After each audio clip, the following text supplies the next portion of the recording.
Welcome, superstar real estate agents and investors from across the country. Today is Thursday, October 24th, 2019, and this is a special occasion because this is Mastermind call number 250. That means we've been doing this every Thursday for, if my math is right, for the last 5 years, or darn close. So we really appreciate y'all being here. We got a great turnout today. I think we'll be giving away a new car at the end, or what's our $250,000 winner of the week? Do we give them a special gift? I have a Matchbox car that I'm saving just for this occasion. Awesome. So you'll get some discounted leads and a Matchbox car from Tim if you have a great win for us this week, and if we choose you as the winner of the week. Chad, you want to recap, summarize, anything you want to say about the mastery, which I think concludes, did it conclude yesterday or today? Yeah, we just finished up yesterday, and I'm looking at the dates in November. I've got a little bit of conflict, but probably the third week of November, the week before Thanksgiving week is likely the November dates. But it was a good class. We had, I think, 12 alumni and quite a few new folks, so good mix. Perfect. Tim and Tom, anything you want to share? So anybody's new to this call, so we teach Mastery once a month. We just wrapped up a class. If you don't want to wait until middle to late November, you can go ahead and sign up now, and we'll give you the recordings. And then if you need one-on-one attention, we can, in addition to the recordings, we can set that up for you. So if you missed out on Mastery, but you want to get it, get that taken care of, you don't need to wait until the class is scheduled or announced. You can go ahead and sign up. We'll give you the recordings, and then we'll register you for the live class when it comes around. Perfect. Tim, anything you want to share before we get to our callers? No, I want to hear from the people we work for, buddy. All right.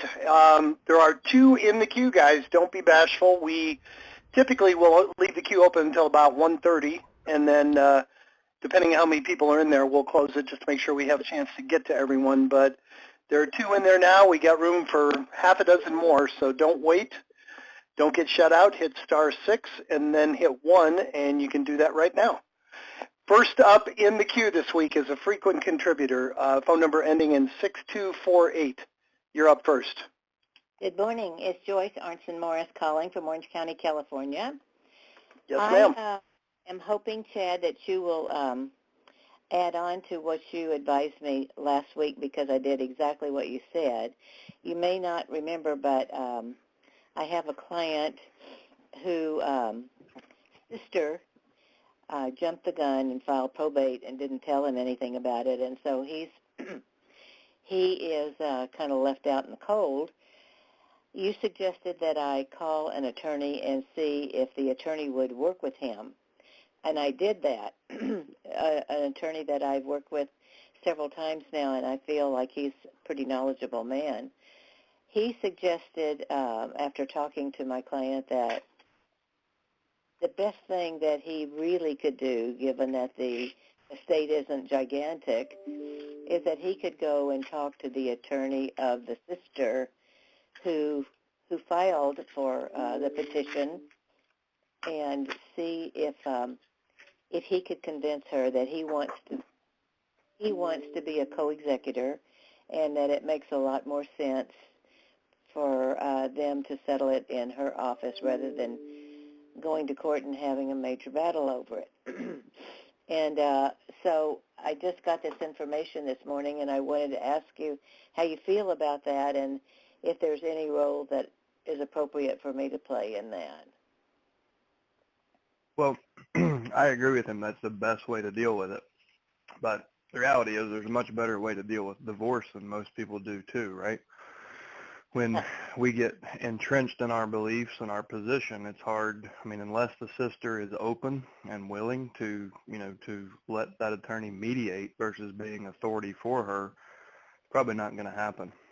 And it sounded like the sister, she's acting in her own best interest. She's not worried, she's more worried about what she gets than what the overall estate gets. But I mean, if she's open to it, then yes, that's absolutely the best way to approach it. And I would say, otherwise, if there's not a lot of value there and he doesn't want to go through litigation, he needs to live with it.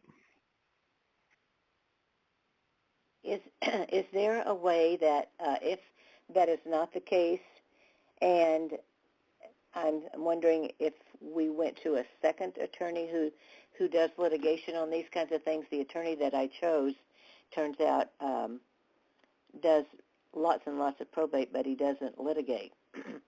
And so, if this doesn't work with the sister's attorney, would another attorney be willing to litigate and charge the estate for the expenses of the litigation?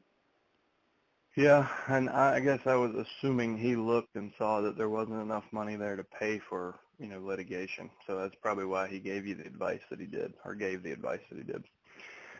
If there's not much liquidity in the estate, litigation is going to chisel away at that, and ultimately it's going to hurt the estate. So he needs to understand that. Like, I don't know how much money is at stake or how wrong he's actually,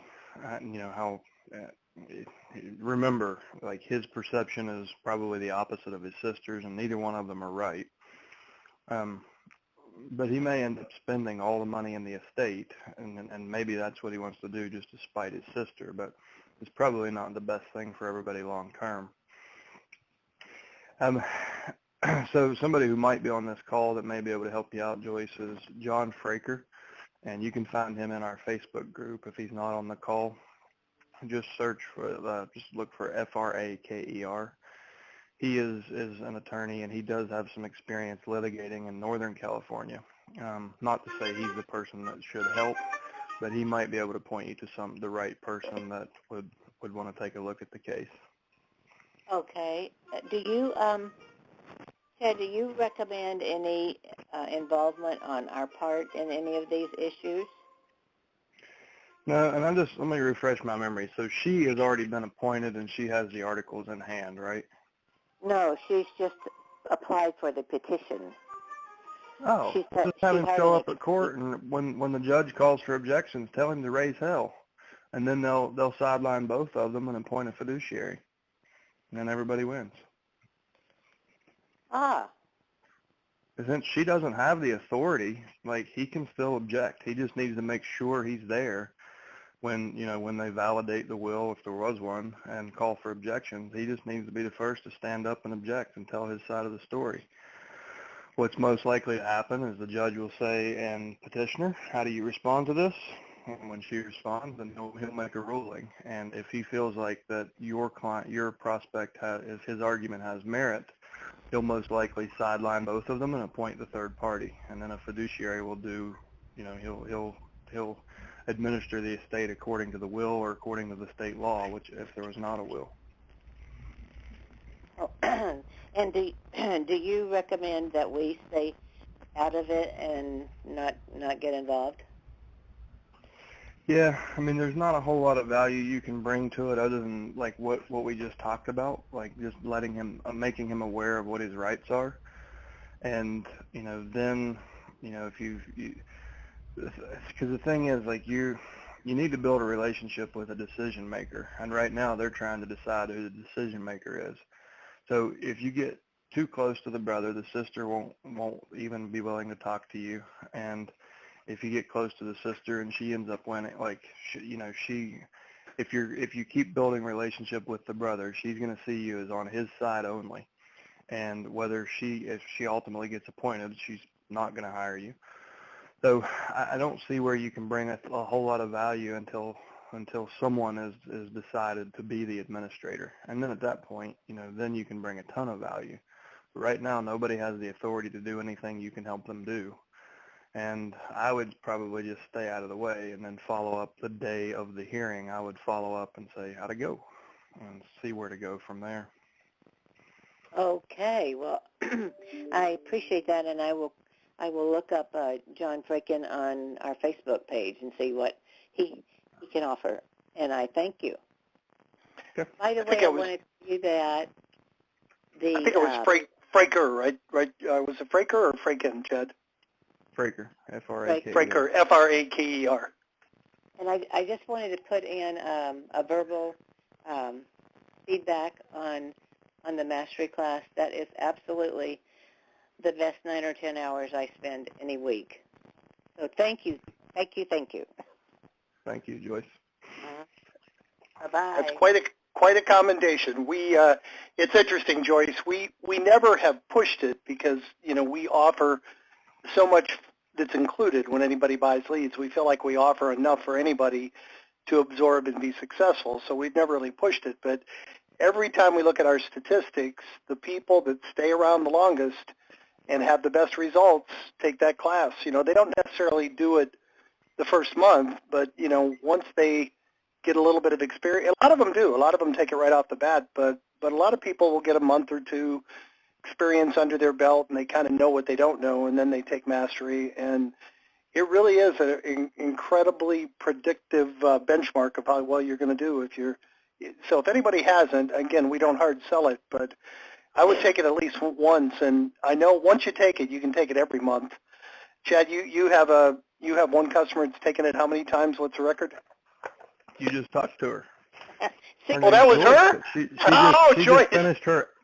just finished her 18th class. That is free. I had no idea. That's amazing. I think you're going to set that. You're going to hold that. Well, nobody will ever catch you if you keep coming back every month, Joyce. So awesome. We appreciate the good words. Thank you. We have 4 more in the queue. Next up is phone number ending in 7222. You're up next. Hello, yes, this is Dennis from Okaloosa County in Florida. Yes, sir.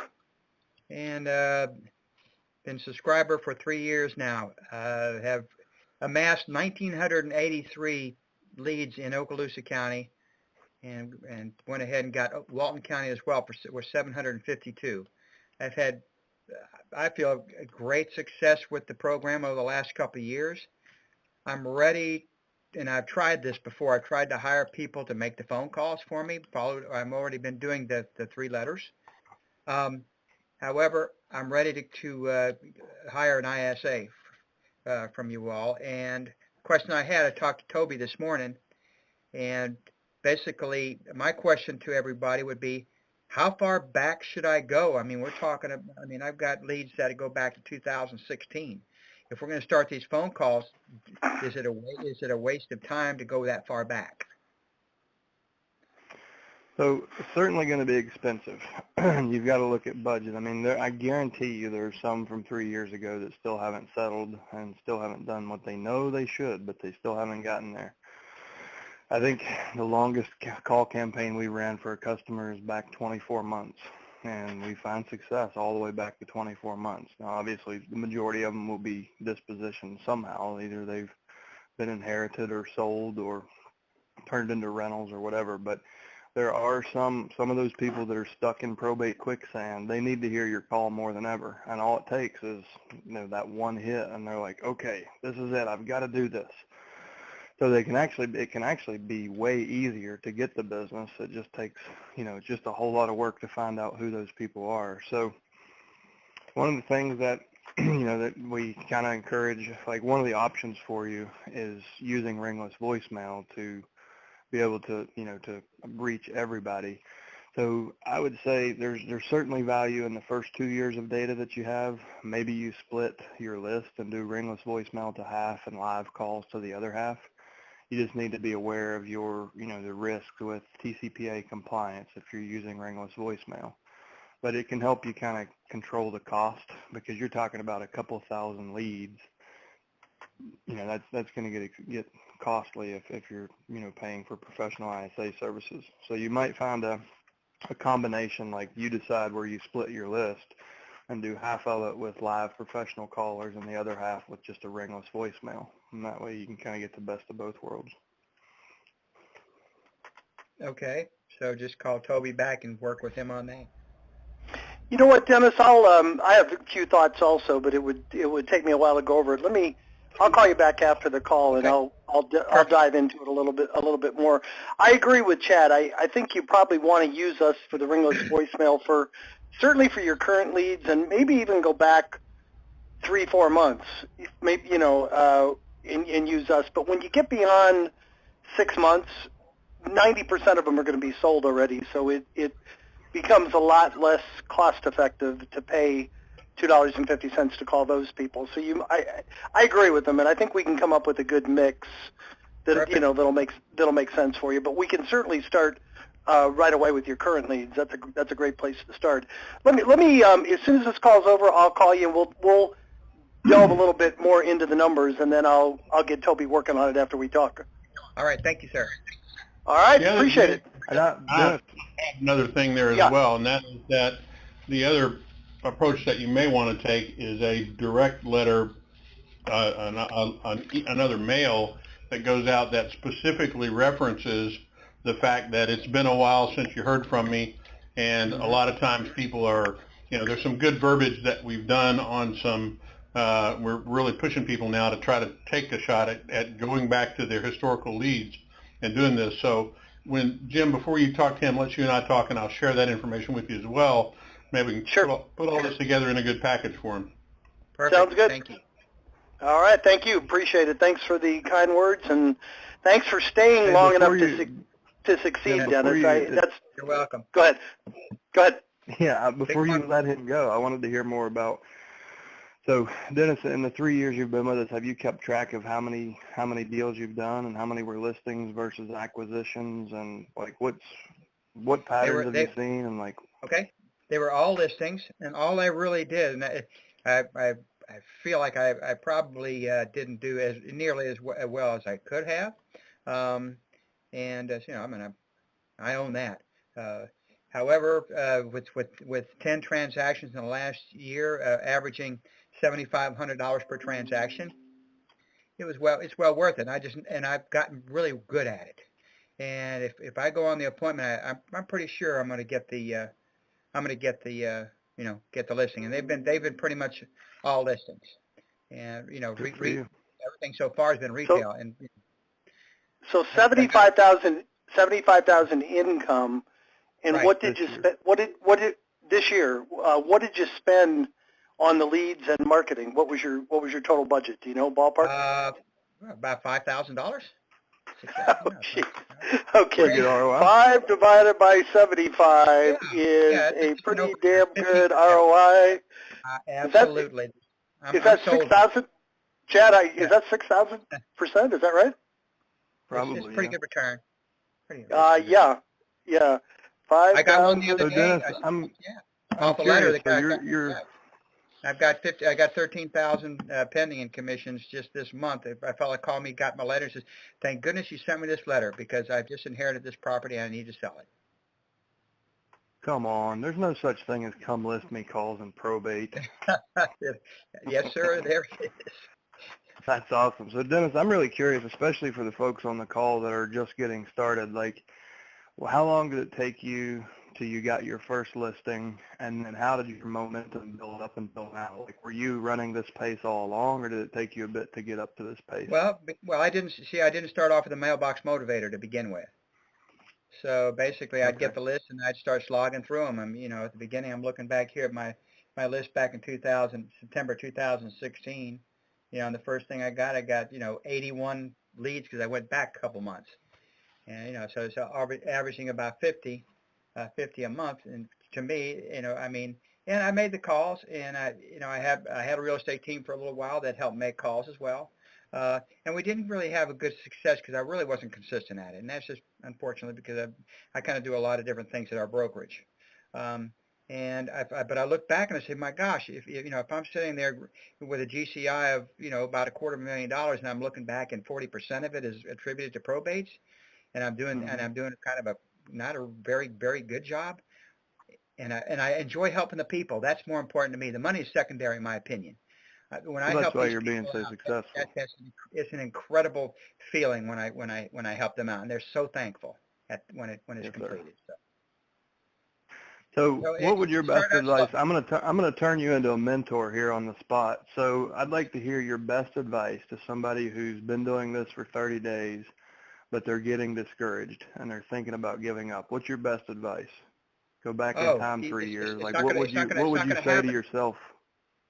It's not going to happen in 30. It's not going to happen in 30 days, in my opinion. I mean, you could get lucky and have it happen that way. It's just not going to, because the first 30 days, the people have their head in the sand. They're getting over their grief, and it just depends on the situation. I've had situations where there's a single person involved. I've had a situation where there was 3 to 4 siblings involved in it. Or, I've had to meet all 3 of them at a house. I had people coming in from California that said, "Here, I'm here to pick up this one piece of furniture, and I'm not coming back." So my goal for them was to get this done, and they never have to come back. Handling it from start to finish. So they have to be patient, though. It's, again, and I feel like the mailbox motivator is an incredible and very, very cost effective. And looking at the ISA, in my opinion, if I can get 2 to 3 appointments out of 100, it's worth it by far. I mean, it's kind of insane, the return on investment. So I'll ask a better question. Go ahead. What would be your best piece of advice to yourself 3 years ago? Like, if there's something that would have changed this or made this better, like, what would you go back and tell yourself? Probably to realize that the opportunities are growing daily as we all get older. And if I would have realized that 3 years ago, I'm looking back over all these leads, there's more than I would say. I wish I would have realized. It was a program that we came across at the end of one of our bold classes, and I embraced it because I'm kind of in that baby boomer situation. So for the folks that are in my age group, obviously it's maybe a little easier. I don't know, because we're older. But if I would have probably just nailed this down and been more diligent on following up with the phone calls, and realize that you're going to get some. I had a lady the other day that she called me up after I got the letter and called me a heartless scumbag. And I tried to explain to her what I'm doing here, and she just kind of hung up on me. So you're going to get those calls. When you make those calls, it's going to happen. 1 out of 100. So you can't count that one as being. Everybody doesn't feel that way. There are people that do need our help, whether in many instances, and sometimes it takes a little while to get through each transaction, because they've just filed a probate, they got a house and you have to work with them all the way through. I think I already had kind of a lot of my stuff in place. In other words, I had an estate sale people already set up. I had repair people set up. I had investors already ready to come in and buy and make offers. So my advice would be to get all that, get your group together, and then have empathy with the whole idea of you're helping these people out, and don't just look at it as just making money. The money will be there. But the biggest difference from where you started, where you were, I forget how you put it, but basically grinding through it, to where you are now was just simply action, right? You just did what you knew you should have done, and then you got the result you expected.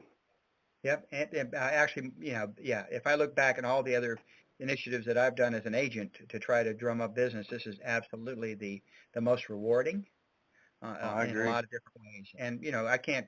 If I look back, I know I've double-sided several of these transactions. Mm-hmm. Well, that's awesome. I appreciate you sharing and humoring me in my questions. Jim, I know you had something to ask. No, I was just going to congratulate you, and I was going to say what a refreshing attitude you have. The biggest mistake people make is they give up too soon, or they have extremely unrealistic expectations. I talked to somebody a couple days ago that called to complain because he made 300 calls and only got 3 listings. Wow. And he was seriously annoyed. I said, I'm not sure, this isn't printing money. It's a incredibly valuable resource, and it's a very unique lead source that very few people work, but the key word is work. And so I just want to congratulate you on sticking with it long enough to get these results and having very realistic expectations going in. I think and thirdly, the provide value first, man. You really take that to heart. You do the right thing and it comes back to you. So I don't think anybody else should even try to compete for winner of the week, but you never know. Maybe somebody else. That's a great story. We really, really appreciate you sharing it. Chad, I think he sounds like a great case study for you if he doesn't mind doing it. like a private interview, if you don't mind doing that with Chad sometime, and Not at all. we'll share that. I've done away with so many other programs. This one here is the one I'm hanging my hat on because it does give me the most satisfaction. That is awesome, and I can't thank you enough. We have, let's see, 5 more in the queue, so we better get to them. I'm going to go ahead and close the queue in 4 minutes, so last call if you want to jump in, hit *6 and then hit 1. And next up is phone number ending in 7197. You're up next. Hi there. This is my first call, and I'm so excited to find you guys. Can you hear me okay? Can hear you great. Okay, fantastic. So I am learning by fire hose the whole probate system. My mother is a caregiver of elderly, and so she has a lot of people that pass away that she has been lovingly caring for months or years.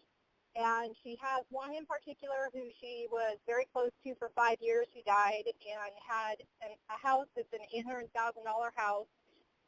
And he, as far as she knew, had no heirs. He didn't have any family. And so she decided to file to administer his estate. And I was going to be the listing agent. So I'm busting a move to get relicensed down in California because that's where she is. And it was the motivator. I thought if I can get relicensed and get this listing sold, then that would pay for all my startup fees in California, and it would be good timing. So in any case, an heir hunter found some random people that apparently are nephews of the gentleman that passed away, or half nephews. And so my mom filed for a petition for letters.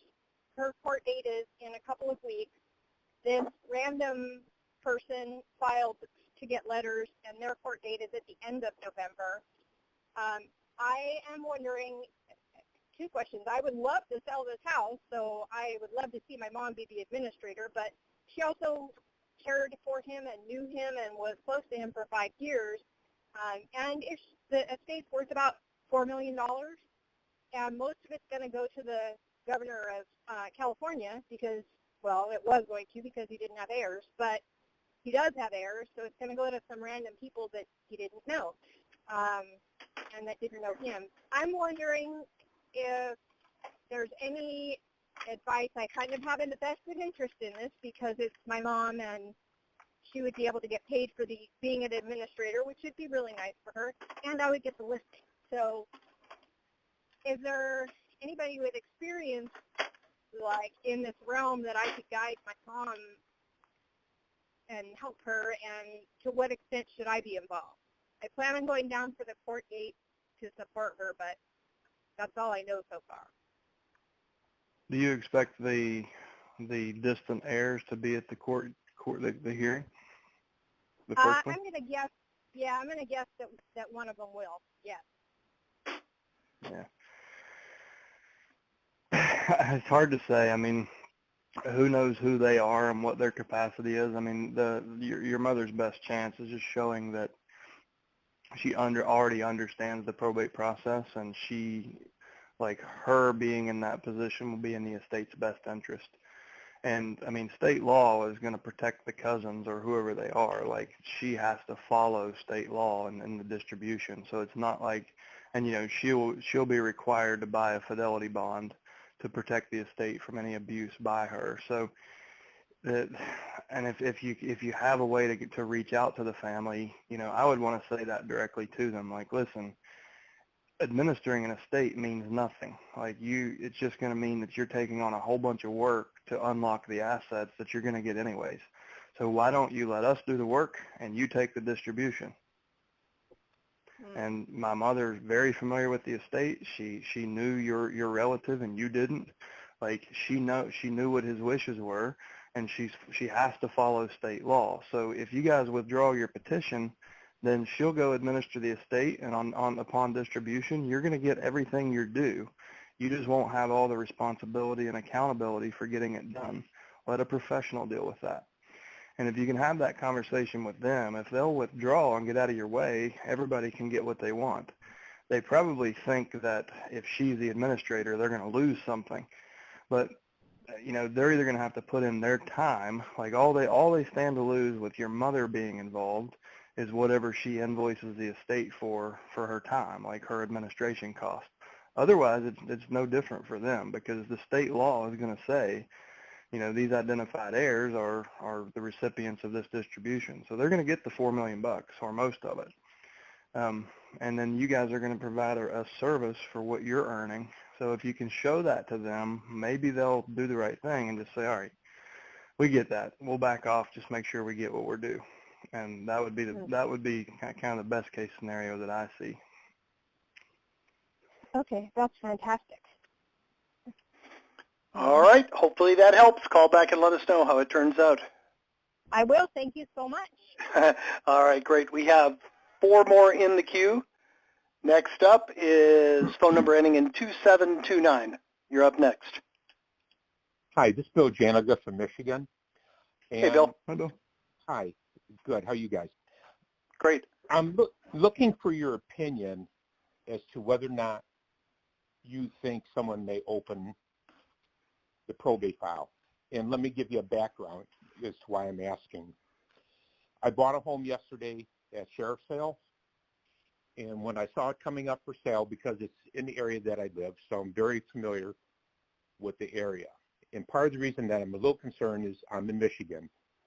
So obviously we have the winter coming up, and pipes freezing in a home are always a concern, especially for a property that you can't get into.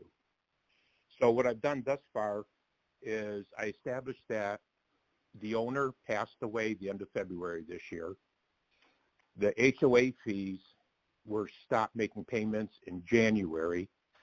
As close as I can figure from the postings for the foreclosure, payments on the mortgage stopped around December or January. Looking at the home both during the day and one time at night I took a chance, I could see that there's potted plants with leaves hanging over, so they've not been attended to.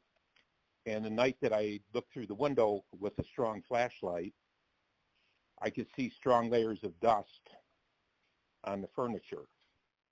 Now, she does have brothers and sisters, but they all live 2 and 3 hours away.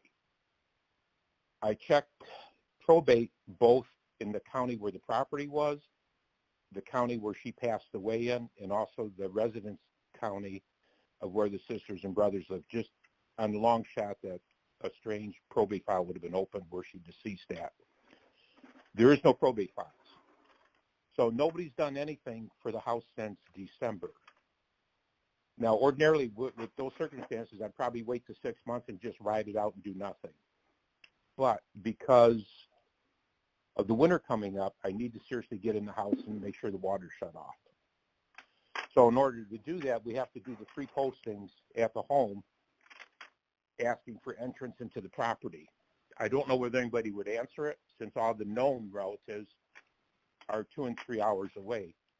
So my question to you is, if there was someone that had an interest in it, would they just be lazy and wait to open the probate file, or a chance that someone has a quick claim deed that's recordable upon death, or even a forged one? Well, I think their interest was wiped out with the foreclosure. I mean, what did you get, a special warranty deed? Yeah, no, in Michigan, if they open the probate file, they still have the right, if the judge assigns it, to go ahead and sell it during the redemption period. And that's the 6 months you referenced? That's your redemption period in Michigan? Yep. It's already gone to foreclosure, so the judge cannot stop it or reverse it. What he can do is grant someone signature authority to sign the deed. So it sounds to me like your biggest concern is securing the asset, right? Just not having plumbing issues. That's the only thing you're really worried about. Yeah, absolutely. Otherwise, if this was a purchase in March or April, I would just let it set for 6 months and do nothing. Yeah.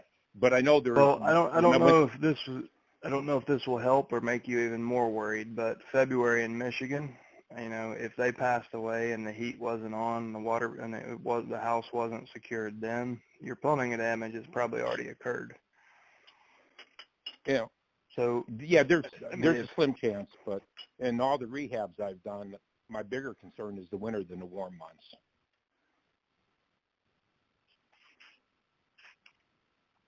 I didn't follow that. Your biggest concern is what? My bigger concern is the cold weather months. I've had properties. Right. So but the point I was making, the death occurred in February, and yes. I mean if the pipes were frozen, they didn't thaw out in Michigan until April, right? Right. And so there's no visible sign. Yeah. So I mean I definitely think you should try to gain access. I would go, through the due process, post the notice, send a certified letter to the house, and request access. I'm not that familiar with the law there in Virginia. You could go get the sheriff and go recover the asset you just bought. I'm not that familiar with, but I mean, it sounds like you've done this before, and you know that for 6 months you have to basically wait it out. Correct. Unless I can buy the other thing I would look at is what's the actual risk if you gain access to the asset, rekey it, and secure it, and post the notice. Like, what's your real risk? I mean, it's you own the property. I don't think you're going to be charged with trespassing. You may violate landlord-tenant law, but there's probably no criminal penalty for that. So if you stand to lose, you really can't do that. You're going to be frowned upon trying to get access to the property. I understand. And a frowning upon or a slap on the wrist hurts a lot less than $6,000 or $8,000 in plumbing. That's my point. No, so it may be. Agree. I mean, you've got to assess your risk and decide. But I mean, if every pipe in a house splits, you're probably going to be spending $10 or $12,000, right? So is it worth the slap on the wrist if push comes to shove? If you have to just go in there and make sure there's heat on, or go in there and blow the water lines out and put a new lock on, and then they have to start talking to you, right? They have to get back in the house. And it sounds to me like you're not even certain there's an occupant, right? I don't think there is one on a full-time basis. Someone's picking up the mail every couple of weeks, but that could be a neighbor. Yeah. Have you talked to any of the neighbors? Have you tried doing that? I have, and the only thing the neighbors have been willing enough to say is that she did pass away, and I said, gee, that's too bad. I said, you know how to get hold of any of the brothers or sisters? I said, I've got a check that I owed her for some work that she had done for me, and I said, I'd like to get the check to her. And one neighbor said, well, I'll take the check for her. I said, no, that's okay. I'd rather personally hand deliver it to somebody. And all they knew is that they lived up in the general area, which I already knew that. I've just been apprehensive about driving to 2 hours or sending a letter up that way. So I think here's what I'll say. The likelihood of the family stepping up and redeeming, like coming up with the cash, I think is very unlikely, or they would have already. No, I don't think they'll do that, because both of the homes that I could find that are owned by the relatives, the total value of the home is less than $170,000. So I don't think they got an extra $200,000 laying around. I tell you, Bill, if I was in your position, I would call the sheriff and I would call a real estate attorney, and talk this through with them. But I think I would be going in to winterize the place. Okay. And no, I do have a real estate attorney. I was just curious. I mean, if you find yourself in a courtroom defending that, you're going to say, I put compressed air through the plumbing and filled it with RV antifreeze, and then I secured the property. I was protecting my own best interest, and there's no harm done to anyone. So, I mean, what can they really charge you with? No, not much from that standpoint. And I do have a real estate attorney. In particular, if you petition and you're allowed to do it on the basis of an emergency protection of the asset based on winterizing the property, I mean, I would say, the right judge, the right attorney, is going to find you a quick hearing on that and get that done. And if you clearly not only do it, but you step aside after that and you say somebody's picking the mail up, let them know that you did it. I mean, if you got legal permission to do it, let them know that you did it already. You're not trying to hide anything. You're not playing any games with them at all. Just stay above board and all of that. But I mean, if I found an asset, I'd darn sure figure a way to protect it, or at least do everything I could to try and do that. Okay. All right. That's what I was curious as to your opinion. The quick second question I had, the gentleman that was on 2 people back that had great success. Is there a way that I can find, I know how to track him down if I find his name based on comments he made about gold. Is there a way of getting that or giving him my name and address? So probably the best place for you guys to connect would be, are you in our Facebook group, Bill? Yes, I am. Yeah, so in All the Leads Mastermind, if you, it's Dennis, Milonas, and just tag Dennis and you guys can connect there. Milonas? Milonas. Okay, thank you. No, I can do it through the agent database then. Well, thank you very much, guys. I sure appreciate all your help again. Excellent. Thank you. We have 3 more in the queue. That should take us nicely up to the top of the hour. And next up is phone number ending in 7665. You're up next. Hey, how you doing, everybody? My name is Tiana. Tiana, I'm operating out of Central Virginia. I only have one question, and that is, should I get my real estate license, or should I just kind of hold off? I'm doing the investing side right now, obviously, and it just seems as though every time I ask, there's a battle between, no, you shouldn't get it, yes, you should. Some, I want to ask, as far as, doing the probate side of things, is it better to get your license or it doesn't really matter? Are you an ethical person? Yeah, I think I'm ethical. Do you think you'll be an ethical person in the future? Yes. Do you like making money? I do, and I live in a small county, so I can't be unethical and individuals, do business with me because. So you're in Virginia. You can go to Mosley Real Estate School for $375. In 2 weeks, you can be licensed, and you can make hundreds of thousands, if not millions, of more dollars as an investor if you have a license. Just go do it. The reason so many people tell you not to is they believe it creates liability, and anyone who believes that is probably not an ethical person, because there's no reason that being held to a set of ethical standards and a higher standard could ever hurt you in investing if you're actually behaving ethically, right? Right. So there's a lot of bad advice out there around this because so many investors will screw people to get a paycheck, and they lie to people, and they're afraid of being reported to DPOR in our state. But I've done hundreds and hundreds of transactions, and I've never had any trouble. If you're doing the right thing, you have no liability. You only have upside. So, for every listing you buy, you save 3%. For every time you list a house and sell it, you save at least 3%. It can help you grow your business way faster, and it's going to cost you, if you don't want to be an active realtor, Mosley, it's $375. I think it's $150 to take the test, and you don't even have to pay national and state and local dues if you're not technically a realtor. You can hang it as a referral-only license on the wall of an independent broker and throw him $100 for every commission that runs through his office. And you can make thousands and thousands of more dollars. Instead of looking at someone saying, I'm sorry, I just can't help you, you can say, actually, I think it's in your best interest to go ahead and list this home. We can get a lot more equity for the family, and you'll get paid as an agent where you wouldn't have been paid at all because you're never going to buy that house for 50 cents on the dollar. So if you look, we do a series called Tips from the Trainer, and if you look on our YouTube channel or on our blog, in the last month or so, I released a video on this because I hear it so often. And I'm here to say, every realtor should have every real estate investor should be licensed, because you're leaving tons and tons of money and opportunity on the table, and you're also limiting the level of service you can provide to the consumers. So if you want to be nimble and you want to be a transaction engineer, you need to have a license. Okay.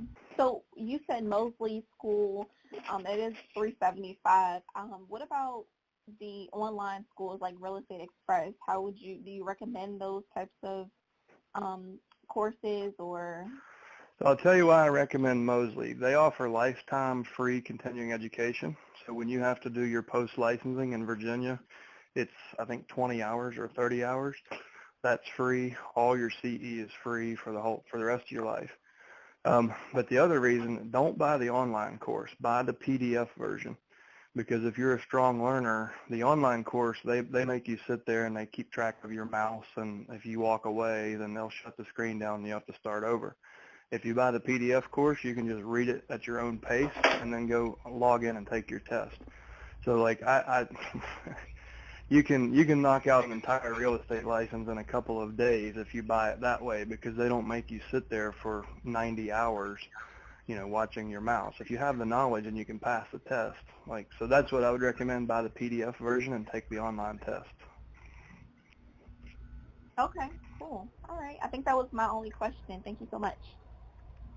Perfect. We have 2 more in the queue. Next up is phone number ending in 1440. You're up next. Hello, can you hear me? Yes, sir. Perfect. My name is Will Parker. I'm up here in Washington State, and I just had 2 quick questions. Sure. One is, I get a lot of phone calls back, and I might not be in front of a computer or, just kind of out of place with my lead gen as far as who's calling me back. Is it from probate? Is it from something else? And just wondering how you guys kind of sort through those conversations when you get those callbacks. So the first thing I do is I use a Google Voice number for every probate letter. And the reason I do that is if I miss a call, it'll email me that I missed the call. If they leave a voicemail, I get the audio file and a transcription. The other reason, when you set up a Google Voice line, you can go into settings and click on the call prompt on or off. So it'll ring through to my cell phone. I see their actual phone number. And then when I pick up, it seems like I'm picking up a regular call, but it'll go, you have a Google call from, and it gives them a chance to say their name. So that's the way that I've found to field these and know, because with these, you want to be in the right empathetic state, right? So right. If I'm out mountain biking and charging down through Mount Baker, then I don't want to be full of adrenaline, pick up the phone and be like, "Hey, Chat, what's up?" When I need that empathetic state where it's like, "Hello, Chat." And so that's the thing that I did, because it's free, it's very convenient, and it adds value to my overall system. So that always told me when I had a probate call coming in. As far as not being in front of a computer, like if you're out in the field, don't worry about that. If you focus on people and situation, you don't need to have any reference material. So if you're focused on, okay, so you're going through probate, thank you for calling back. Listen, I'm out in the field right now, so forgive me, I don't have anything in front of me, but can you just tell me, what was your name again?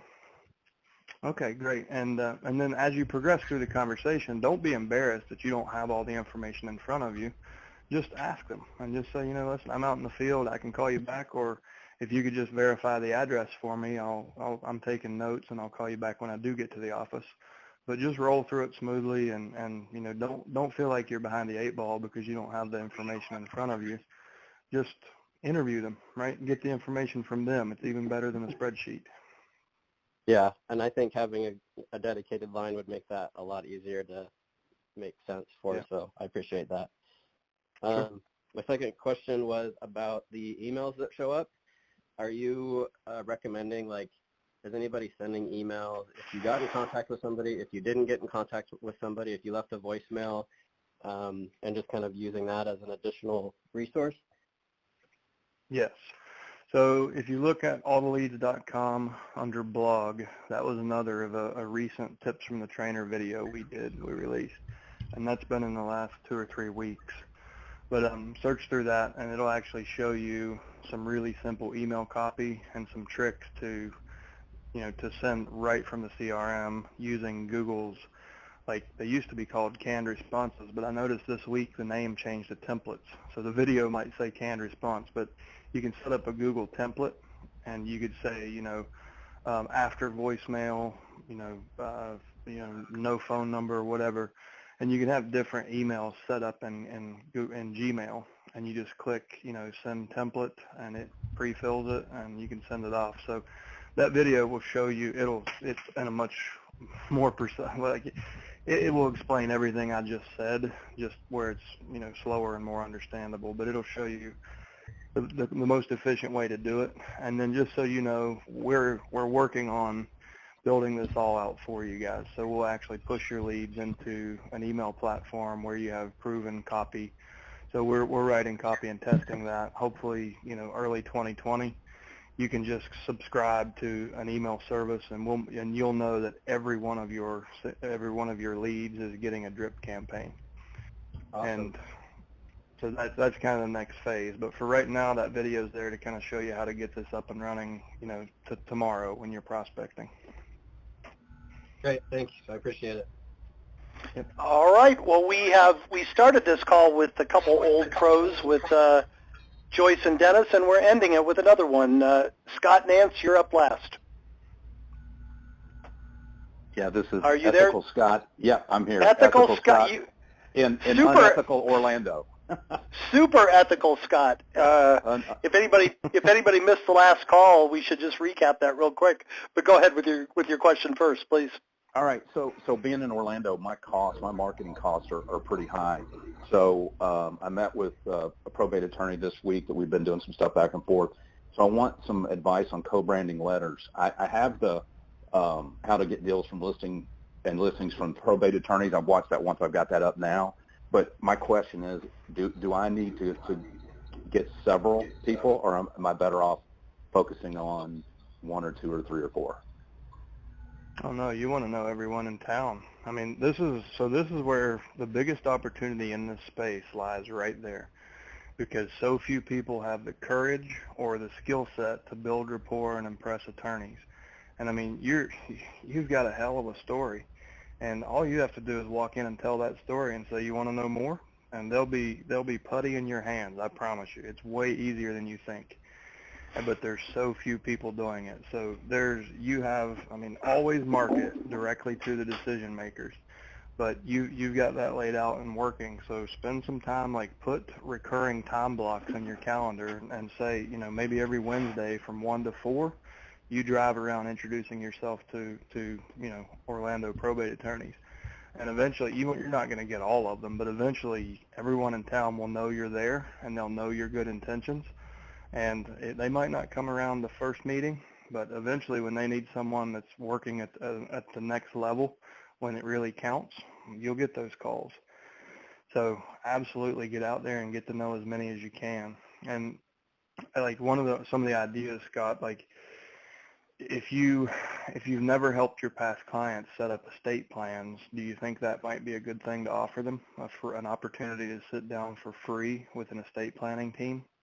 Exactly. That's a great idea, and I do a lot of sphere of influence stuff. So. Right. So that becomes your next sphere of influence campaign. You call and you follow it with an email, and you say, listen, I'm planning for 2020, and one of the big things that I see, an opportunity I see to provide a higher level of service, is to offer asset protection for the largest asset you'll probably ever own.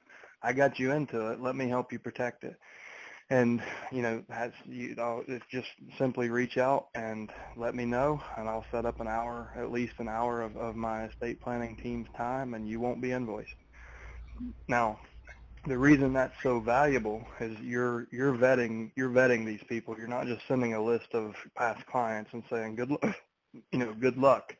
You're getting the actual opt-in, someone to have. This is one of the hardest things to do in life, is for people, in our culture, one of the hardest things to get somebody to do is to buy life insurance or have an end-of-life plan, because our egos don't want to look at our ultimate demise, right?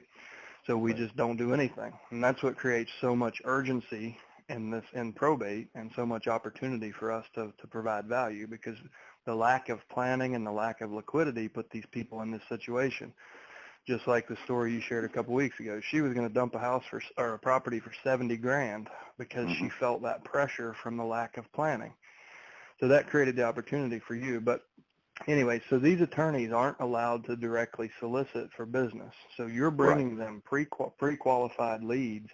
There's nothing like donuts. Don't touch that. You could bring donuts every day, but that referral is going to be more valuable, because that's you're feeding their business before you ask for anything. So run a sphere of influence campaign, find out who's interested, and don't be disappointed if you have 500 past clients. You might get 20 of them to actually face their own death, but you've done the right thing by at least offering them a free consultation to at least know what their options are.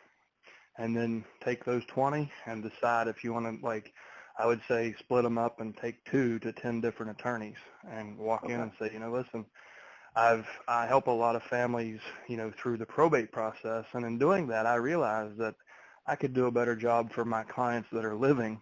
So I've actually gone back through and personally spoken to every past client, and I have 2 of them that would like to sit down with an estate planning attorney this week. I'm looking for the right partner. Have you got 5 minutes to talk? And you'll be there for an hour and a half, I promise. But that's how you open it. You're not asking for anything other than, can I give you business? And I just need 5 minutes of your time to figure out if you're the right fit. And naturally, the conversation is going to segue into the bigger scope of what you do and how you got into this, like what inspired you to reach out to your clients and in turn reach out to the attorneys. And just organically, that conversation will turn into, this is how I could help you, Mr. Attorney. Actually, my business model is perfectly complementary to yours. And that's what's working all across the country, no matter how big the city or how rural the town. The people who have the courage to get off their ass and go do this are telling great success stories. But I've probably encouraged 3,000 or 4,000 people to do this, and I can count on 2 hands the ones that actually have. So well, there's a huge opportunity. I would give some advice. I've done this with 3, and one of them contacted me because she got my first mailing and appreciated the fact that there was a blue ink pen in there. Okay, so they've given me 3 referrals. They had a lunch and learn on Tuesday, and I went to that, and it was the principal and my contact, and there were 2 other people there. We were there for an hour and a half, and I just happened to have brochures and business cards in the car. Both of the other people, one is building a new assisted living place right behind my office, and the other is in a state-funded program. So everybody, including the attorney, got brochures and cards, and then she handed me off. And Jim, you're probably familiar with one senior place over in Vieira. We have one over here too, and she's already handed me off to the guy that runs both of them. So we're going to set up a meeting because that's a place where you can go put your collateral as well. Well, that's great. So you haven't been through Mastery, have you, Scott? Yeah, I did. I went through, I think in May. Okay, so in session 3, we talked, or session 2, we talk about, doing basically everything we just said for the attorneys, like those value points of not bringing them a direct estate planning referral, but the other things like how your business model is directly complementary to theirs. A nursing home is perfect for that because, their job is to create, like the average senior citizen in this country today only has $27,000 in liquidity. They have the highest net worth of any generation ever, but it's all locked up in real estate. So the biggest problem the nursing home industry faces is liquidating assets to free up capital to get heads in beds. So if you can show them how you can create liquidity quickly and you can maximize the equity available to the estate, they're fools if they don't send every person to you, because their job is to show, let me show you my community, let me explain the amenities, now let's look at your finances, and you can either afford to live here now or you can't, and if you can't, let's see if we can sell your assets so you can live here. And you are hugely valuable in that process for the facility, because you can create liquidity in a heartbeat. And especially like when you get this running at a high level, you can even, you can either be the lender that will contribute money to, for construction to raise the value of the asset. I mean, we have stories. There's a 93-year-old woman in Palm Springs. It took $30,000 in construction to add $170,000 in value. Well, that's almost an extra year and a half of rent in one of those facilities, just because our agent did the right thing. So if you can get the nursing homes to understand this, you'll have a steady flow of referrals from them and the attorneys. And then you go to the social workers, and then you go, anyone who has contact with these people, any kind of family law attorney, people who are establishing trust, CPAs who deal with, wealth managers, registered investment advisors, people that are dealing with older folks who have assets that don't have an end-of-life plan, which I'll tell you is 95% of people. Like one day, everything's going to change in a cocaine heartbeat, and they'll call their trusted advisor. If that trusted advisor sees you as a trusted advisor, you're going to get a steady flow of referrals from them. Gotcha. Hey, I was going to mention one thing. I'm sorry. Sure, good. No, go ahead. you guys might want to look into this. I've done 2 webinars, and the one this week was basically aimed towards senior citizens, but it's a company called Curbio, C-U-R-B-I-O. And what they do, and they're in selected markets, they're in mine, they're in the big ones, and they're moving everywhere, but they'll come in and basically consult, do the renovations, and then collect whatever their fee at closing. So if they can add value, let's just say they can go and do $20,000 worth of work and add $60,000 worth of value, they charge you the $20,000, and they don't collect any funds until you close. So they're just making money on. They're making money just on construction. They don't want any equity in the deal. No equity, and their people are all employees. So they're GCs or whatever they happen to be, whatever their specialty is from your area that they've hired, and they're getting a paycheck. So you're not going to get any. And they have someone that manages the project, and you don't get the runaround. You don't get the guy that show up for 3 or 4 days kind of stuff.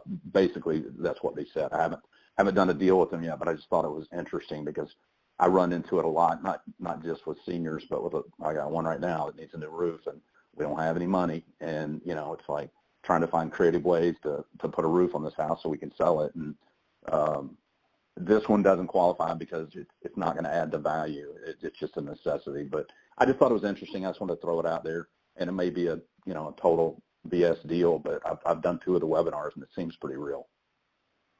Well, thanks for sharing. I've actually been working on building a very similar program with a small private equity firm, and I haven't rolled it out to you guys yet because we're still figuring out the best way to structure the deals where everybody's protected, mainly the consumer, not the private equity firm.